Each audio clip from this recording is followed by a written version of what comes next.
How are you? How are you? This meeting takes place in the background of the United Nations having adopted the SDGs, and the most urgent thing is how do we get governments all over the world, particularly youth focused goals, to be implemented. I think for me that's quite key. What is happening in South Africa is also symbolic of the mainly economic, socio-economic pressures that young people are confronted with, not only at home but globally.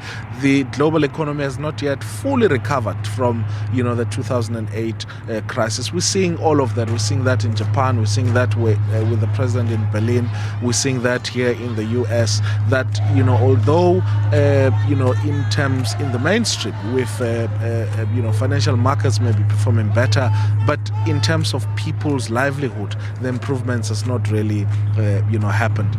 When we talk about the youth, it's about breaking the cycle of poverty, Deputy Minister. How do we do that? How do we move forward on that? Because it's a cycle. If you don't get skills, we look at the lack of small businesses being opened by young people in South Africa that not only will grow the economy, stimulate the economy, but change the lives of the people that depend on this next generation. Are we failing in that regard as a government, as a society?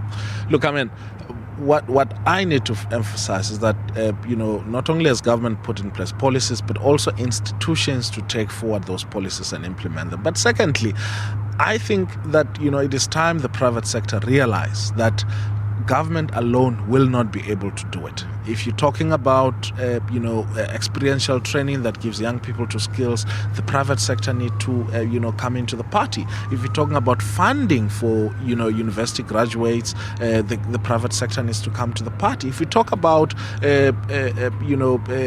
creating jobs, the private sector has to come into party. I think that, over the last 10 years or so, government has created sufficient fiscal space and policies for the private sector to play a role. And in many instances, what we've seen, is job losses led by the private sector, and all of that. So we think that the private sector has to play a bigger role if we are to confront the challenges that we're facing. You raised this question of a ticking time bomb. How real do you see that happening in South Africa's future if what you speak about, if the changes you seek do not come to fruition? Look, it is quite unfortunate that some of the protests that we've seen happening have turned out to be violent and all of that. But I think what is important is that the youth of our generation is raising pertinent issues around access to education, issues around jobs and all of that.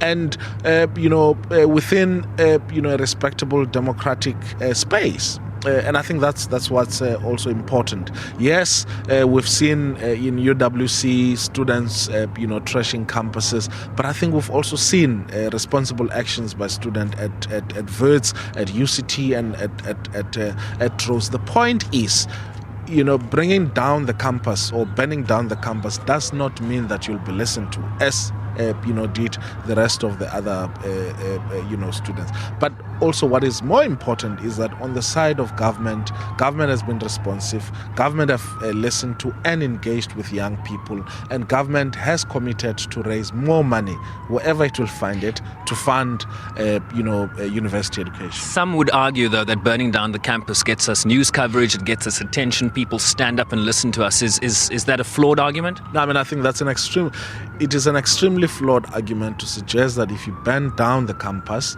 you will get the attention. The Fees Must Fall campaign and the demand for free education has received extreme coverage by the local media, and without anybody having had burned down Wits, the president invited the student leadership to come and sit down with him and to look at solutions. And also, if we burn down a campus, where do we expect to go and study on Monday when all the issues that we're demanding have been resolved? So I think we need to remember that this is not government's property. It is property for public value and for public use, and therefore it is our property as young people.